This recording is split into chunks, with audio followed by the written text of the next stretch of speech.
My Side of the Laundry Room Live. My name's Rob. And I'm Chris. And I want to talk about something that, how to put it, would be when we were all in elementary school, it was easy to be a dork. Well, all of us were. Yeah. We all played with G.I. Joes. Cartoons, we all played, with the same toys, Star Wars, same movies. Middle school was probably when people were abandoning their childish ways. 6th grade was what? The transition. 11-year-olds going on 16-year-old. Or at least in your mind. The popular people, anyway. Yeah. So this was the time that was, let's say, make or break what kind of dork you were. Yeah. So, yeah. Okay, we all have read comics in the privacy of our own homes. We go to comic book stores where we're surrounded by people of our own kind. Our ilk. Our ilk. When was, though, the first time that you presented to the world, I'm a dork? Either that be t-shirt you're wearing, well, that's probably the biggest thing, but I have a couple of them. But let's go with the t-shirt. What was your first t-shirt that you, I'm assuming middle school, where you're saying, fuck it, this is who I am? What was it? Well, I went to private school, and in 6th, 7th, and 8th grade is the biggest transition in the school I went to. So you couldn't just wear what you wanted to wear anymore. You had to wear at least a collared shirt. Okay. Was it a downright uniform, or was it just no? Dress It was nice? just dress nice. Okay. You had to wear a collared shirt and khakis. You couldn't get away with jeans. You couldn't, and that was a big culture shock for me. We're from a rural part of the state that we grew up. We were country folk, for lack of a better term, and I grew up in a house where you wore what was comfortable. I'm sure you know what I mean. Oh, yeah. And my dad is not a dressy person at all. But my mother was very much she worked for the county and then eventually the state and then eventually. Hey, I don't want to come off base here, but to say your mom is like the Southern mom. Yes. The belle. Yes, very much so. Her very hair much so. was always immaculately Correct. done. She was always dressed nice, always cooking, always hospitable. Yes. Yes, he did. The stereotypical perfect June Cleaver mom. Very similar to Something that with right. I mean, but anyone that's read my site knows that. Right. And so, but at the same time, she did a fantastic job of encouraging the type of things that I was into. So she was the person who took me to the Star Trek conventions. She was the person who drove 45 minutes to the comic book convention. She was always that person. That's cool. You know what I mean? That's really awesome. So it was, and it was. I'm indebted to her for it. But middle school, something really big happened to us, which was Batman. The Michael Keaton movie came out, and with that, going to comic shops and going to comic shows, even at that point in my life, I had exposure directly to buying T-shirts that not a lot of our kids. Right. The X-Men shirt wasn't hanging at JCPenney's like it is now. So I remember seeing this one particular Batman shirt, and I, of course, was completely caught up in the hype of it, the movie and everything.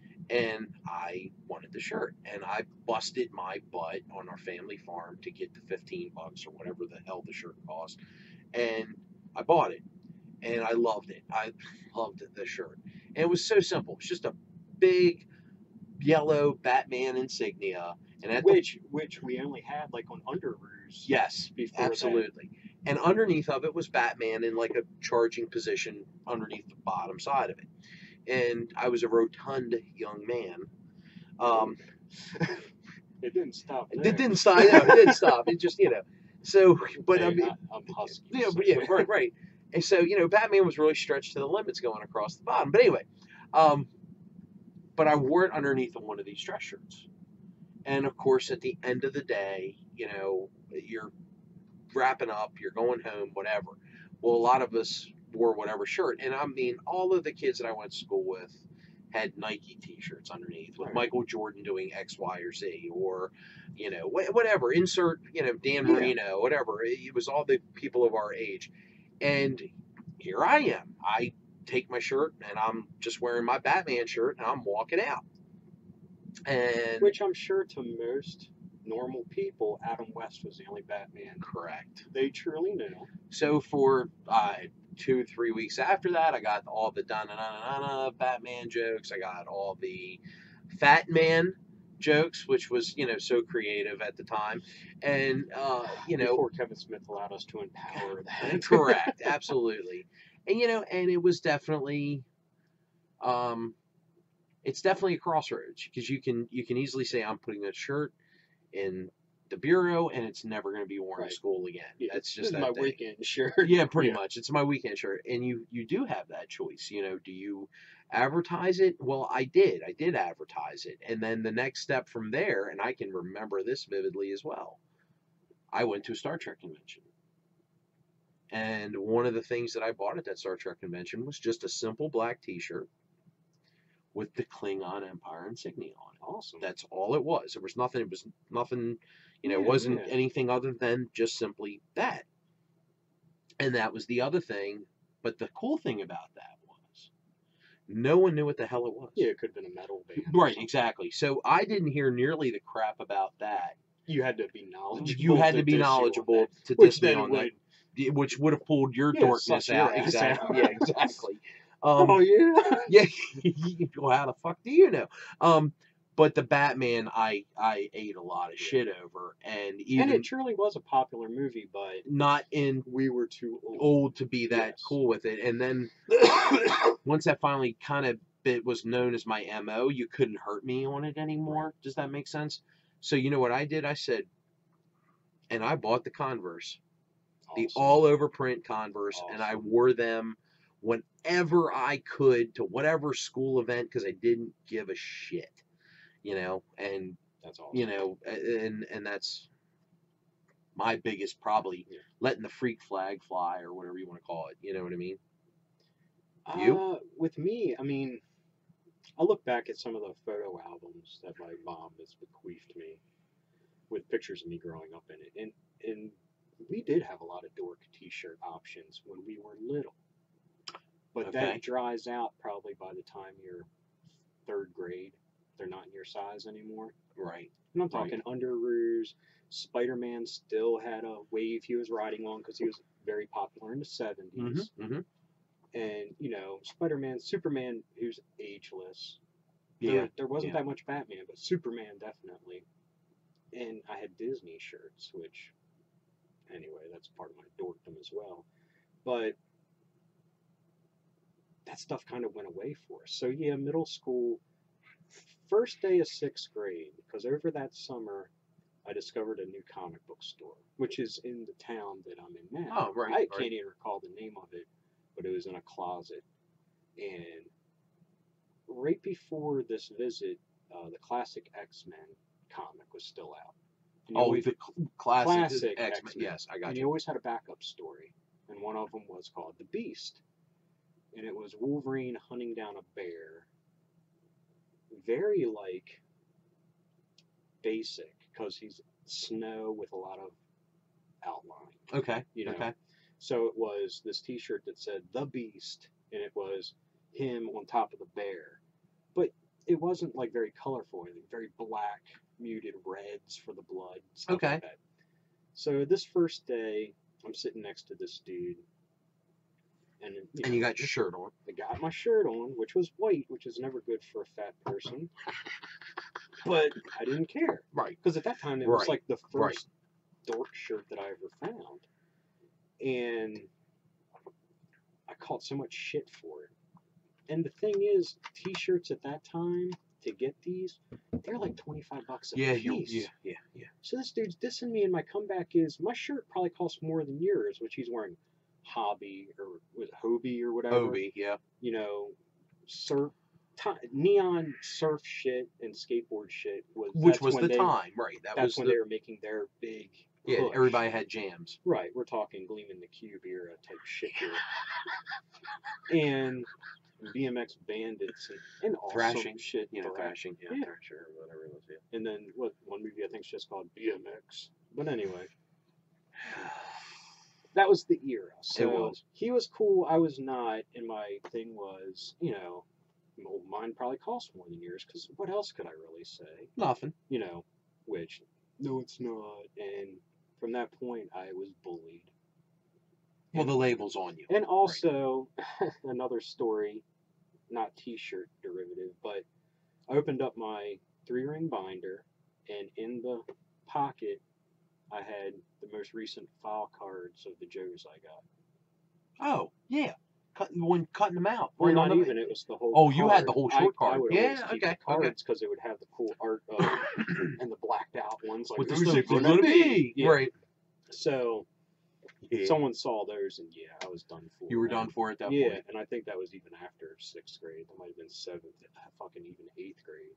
I know for a fact that I played with GI Joes, and part of that was I had a cousin who was exactly 4 years younger than me, so it kept the facade that it was okay to play with toys, Yeah. even though all of Yeah. our friends, or at least in my perception, because it was okay to still play with toys or whatever you want to call it. But I remember it was probably 11 or 12 before I finally kind of sort of hung it up, whatever the term would be, toy wise. Let me be perfectly toy wise. Yeah, I understand exactly what you mean. I had this weird. I know this gets off the thing because I have another thing to bring up as T-shirts in middle school go. But my timeline of toys, one of the things that gets me when I do these research, and I'm like, I had to be this age, and I'm like, I was 11. Wow, I have Yeah, vivid that is a little bit. memories That is a little of eye this awakening. You know what I toys. mean? Yeah. But in my mind, I was a kid, but maybe we grew up slower back then, Well, or we it was did. just the area that we're in. Well, I think it was a little bit of both, but I Right. definitely agree that I don't. I mean, there was certain toys I would have sworn I had when I was 7 or 8, and then you look at when the release date of them was, Yes. and it's like 1990. Shit, I was like 13. You know what I mean? And I'm like, I had that toy. Right. You know what I mean? And that is an eye opening. I've had that more than once. I can say that. And what skews mine too is, which kept me in it longer, and I appreciated it, was, I mean, I grew up poor, for lack of better term, poor. So, yeah, Christmas was kind of big, but my parents charged everything and they didn't go crazy. But throughout the year, nothing. Which is, I'm not bitching. No, I like, understand. "Oh, I That's the wasn't situation spoiled, it was fuck in. it." Right. But it's like, but there was a time, and I was in middle school, and this is what simple folk we were. My mom got a good job at Rite Aid, and to make up for that, a nice thing they did was bought me a shitload of toys. Because at that time, even a Rite Aid had a toy aisle at Yes. Christmas. Yes, which goes back to like GI Joes. You could always get GI Joes. Yes, and Transformers and Masters of the Universe was weird. Not at something like that, but I remember going to Giant, I think, when it was the old Giant of the 80s, up where the Petco and stuff is in Westminster. It was Safeway, then Giant. That's where I hit pay dirt on Masters of the Universe. Granted, it's known as a shitty era, but getting Orko, Prince Adam, shit like that. Yeah, that I'd never seen before. Like It blew my mind. third wave or fourth wave of toys or whatever. I remember that too. Yeah, I remember that. But those Christmases after that, they seem to be making up for lost time. So it's like, maybe that kept me in the game a little bit longer when I'm in middle school and getting a fur skins, which I've talked about on my site, or a Cabbage Patch Kid because I wanted one when I was younger, but I still appreciated it and loved it, even though I was older, and it's fucking weird to get a Cabbage Patch Kid at that age, as a boy anyway. But I loved it because it's like, even then I had nostalgia for a few years before, just because I was poor. Sure. And it's always like, wow, I wish I had one. I wish I had one. And then when I got one, it took me back to that time when I was fucking 6 or whatever. Not that long, and it's like, and that's the cycle I'm still in when it comes to nostalgia. For me, it was a little different. We lived and breathed by my father's successes, if that makes any sense. So I remember certain Christmases, obviously, more than others. Mm-hmm. You know what I mean? And those were years that Dad did extremely well in business, whatever he was doing at the time. And then there was one particular, and I'll harken back to it, where it was a birthday, and I know I was probably turning 12, at least 12, and I got like 4 or 5 vehicles from GI Joe, and it was kind of a WTF. You know what I mean? Yeah, yeah. Like this never happened before. You know what I mean? You know what? And I'm like, I'm happy. Don't get me wrong, but I'm 12, so I get the Sergeant Slaughter Warthog. Remember the later vehicle he came with? You know what I mean? And it was a great toy.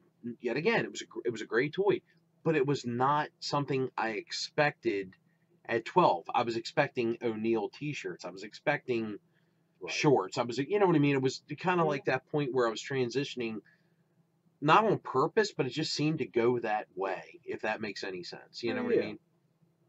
So I can remember the financial ups and downs, you know, that Definitely, you know, definitely. that I think all of us did. Probably more so our generation than most, if that makes any sense, because it was an up and down era. You know what I mean? It was. It was. I think for everybody. For the most part. Yeah. And that might be why a lot of us of this generation share that same death grip on our past likes. I agree. I think we're the most nostalgic. Yes. And I think it's easy to say because, of course, that's our wheelhouse. We identify with our generation. Yeah. But I don't see the guys in their 50s being as nostalgic. I mean, I don't see Bonanza conventions. I don't see. You understand what I'm saying? Like, but I will say the generation before that generation, which caught the tail end of like the Depression era, they held on to weird shit. Like my grandfather with Roy Rogers. Like, not like he actively collected it, but when he would come across shit, it was an heirloom to him. You know what I mean? Agreed. My father will still stop whatever the hell he's doing, and my dad is a 24/7 sports guy. You know that. And I mean, he will watch any fucking thing from bowling to golf. But if I can tell you, the world will stop if John Wayne is on. You know, the Cowboys, the Searchers, whatever it is. Which is funny because growing up as a kid, I would rather had my teeth pulled out than watch those movies. And now that I'm older, the scary thing is, I mean, you know, the Sons of Katie Elder came on.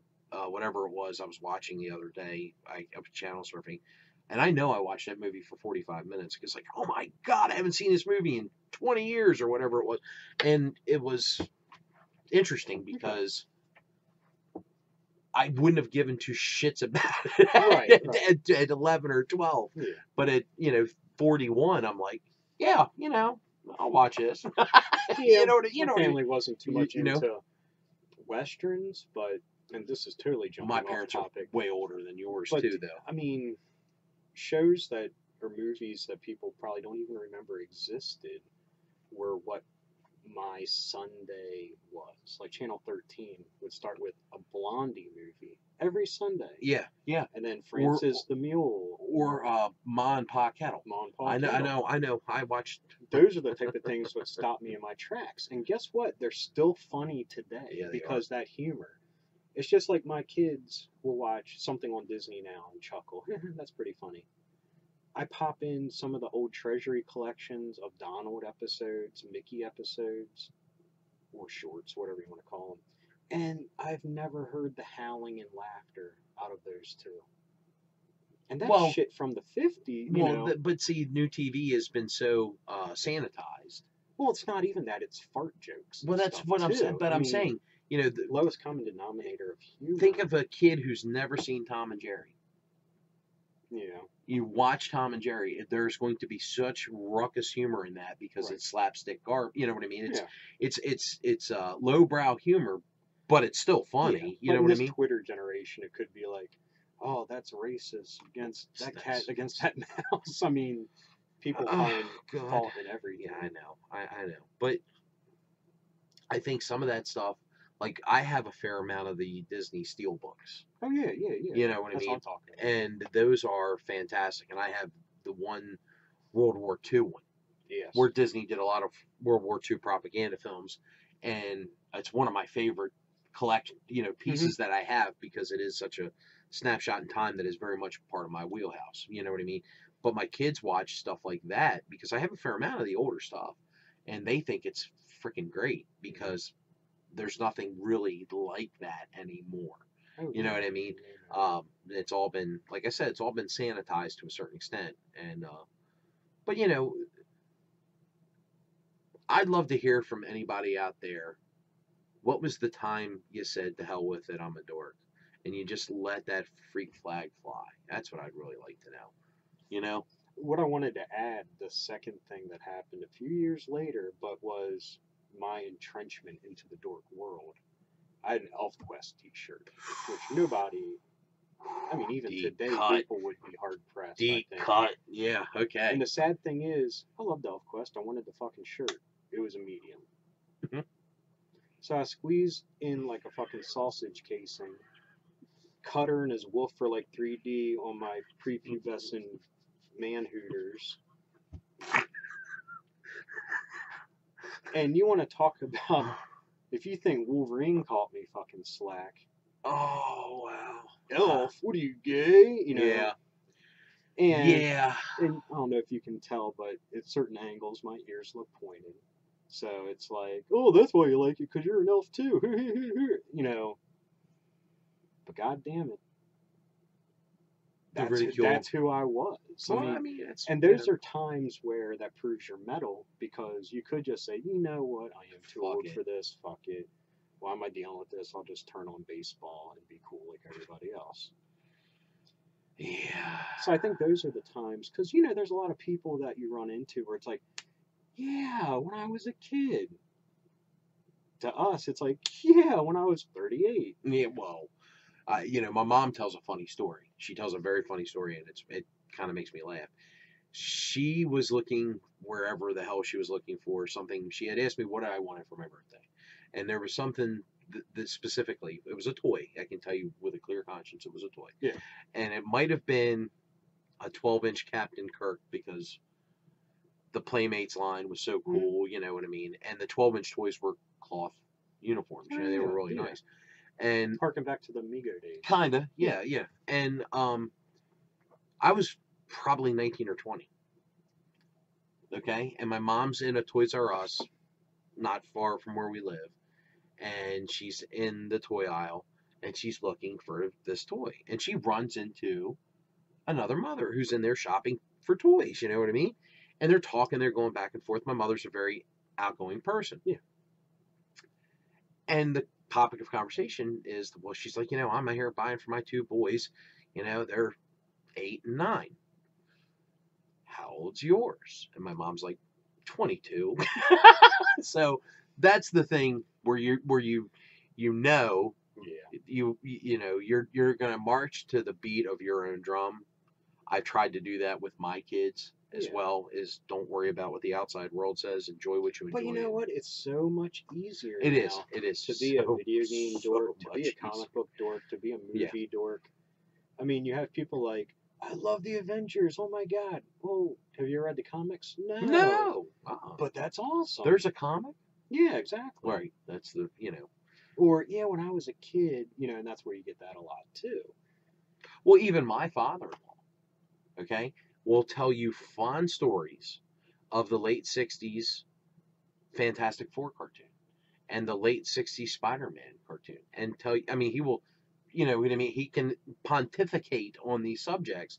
And when I first started dating my wife, you know, over years, everyone kind of knew what I was. And the one particular Christmas my wife and I were together, we were still boyfriend, girlfriend, whatever.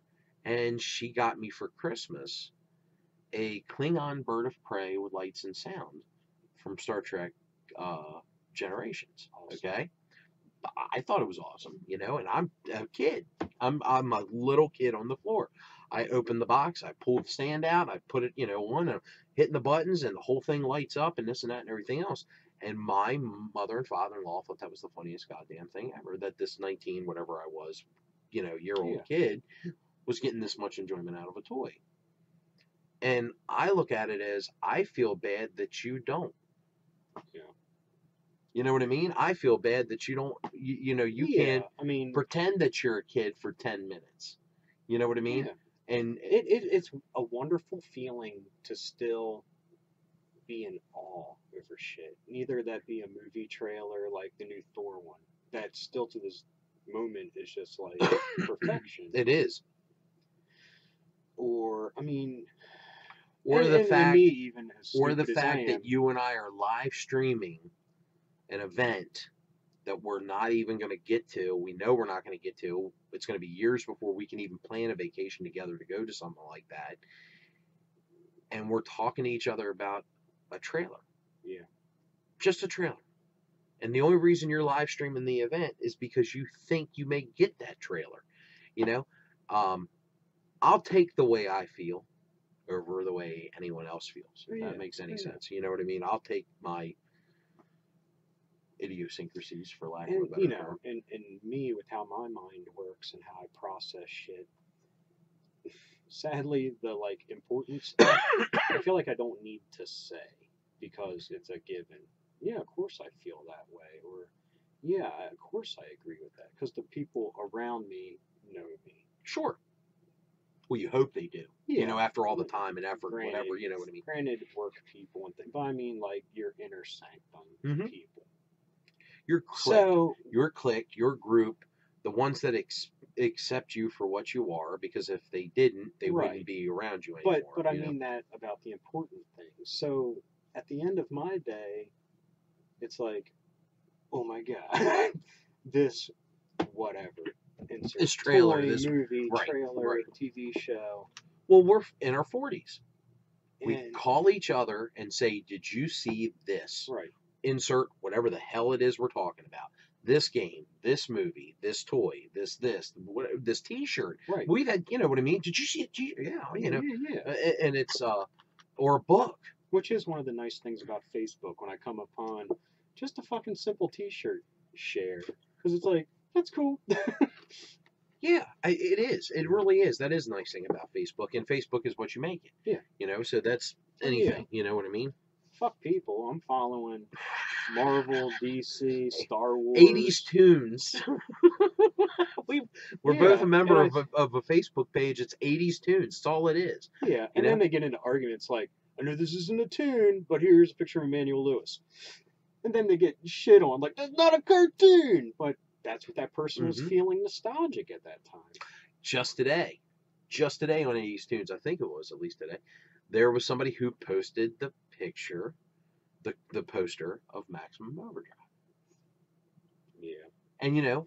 But I have to say, though, I feel like these are people that didn't live it. When people are like, the classic Short Circuit. And it's like, movie ain't fucking classic.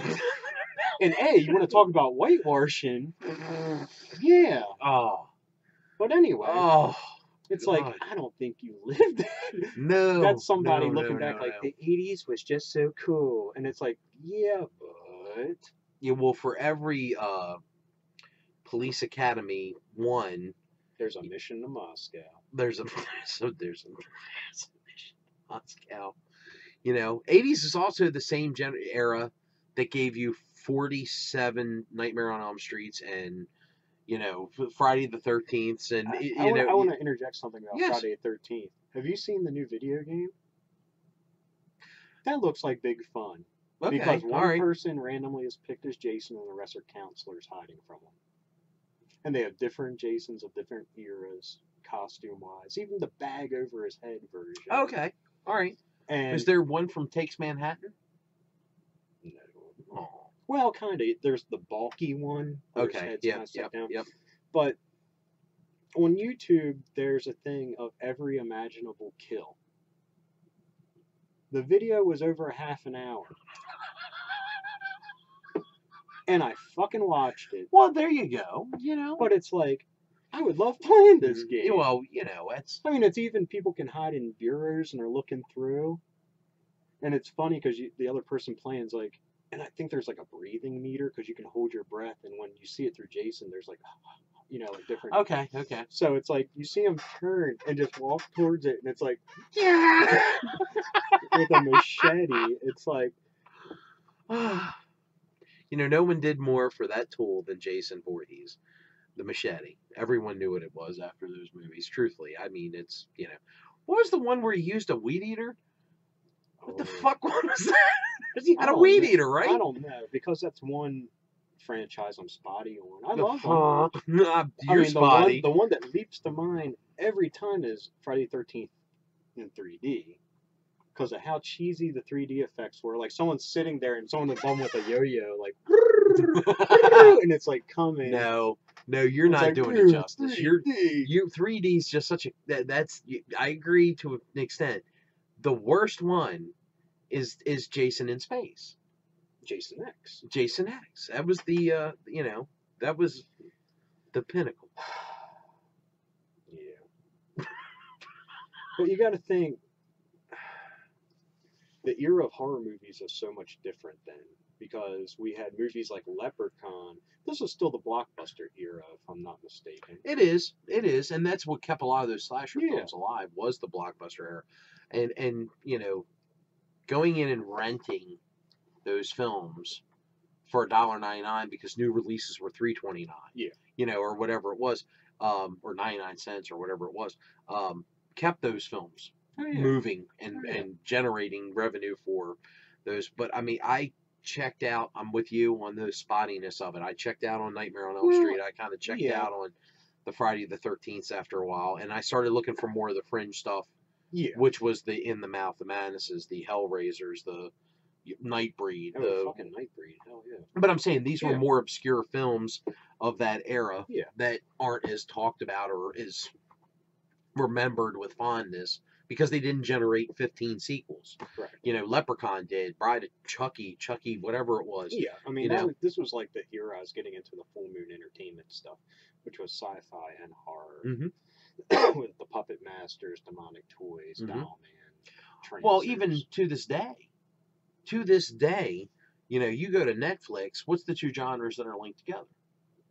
Sci-fi and horror. Yes. They're like forever, linked, even though very rarely anymore are they ever crossing one another. Right. You know what I mean? They're always more than the other, usually, if they do. Yeah, it's 15 sci-fi films and 4,000 horror films, at least in my, But, it's that where I look at an actor like Tim Thomerson, and he's an icon to me. Most people wouldn't even know who he is, but he played Jack Death in the Trancer movies. He played, he's had a couple bigger movies. But I know who you're talking about. Yeah. Wow. Okay. But it's like, because he was like that actor in that Full Moon wheelhouse. He was. You're absolutely right. Doll Man, which is a great movie. Which one of our friends is like all about, so a little angry doll himself. Well, not like that, but I mean, kind of. But then you also had this universe that you created, because you were crossing over Puppet Master with Demonic Toys, and then you had them cross over with Doll Man, Demonic Toys, and Doll Man. It's like, and I'll tell you, I'll be honest with you, I get all of them confused in my own head, because it wasn't like something, my wife has always been the horror fan, and I'm not really into it. It's a lot of it doesn't really move me, and I watch it because she watches everything that I want to watch. So it's like, hey, you want to watch X-Men 2? Oh, okay. Oh, as long as I watch Ring 2. Shit. All right, we'll do it. You know what I mean. So it's the give and take that goes along with any relationship. So I have watched a shit ton of bad horror. Understood. A shit ton. Okay? I mean, like makes the Mangler look like Shakespeare. Yeah, I understand. Robert Englund was out. Yes. So he got that at least. Anyway, another topsy-turvy talk by us. We started out as one thing and end up with another. Somewhere else. Yeah. So somewhere, I hope there in the middle you find some entertainment out of it. Ideas. Give us your thoughts on horror films and thoughts on, yet again, we'll go back to it. Tell us your time you stood your ground being a dork. Yeah. Time, take it. You took the heat. Did you stand and take it, or did you hide and let it emerge once you were done high school? Which is cool. Which is cool, because some of us did that too. So, but input. Yeah, definitely. Thank you for watching. I'm Rob. And I'm Chris. This was My Side of the Laundry Room Live. Keep being rad and stay dorky.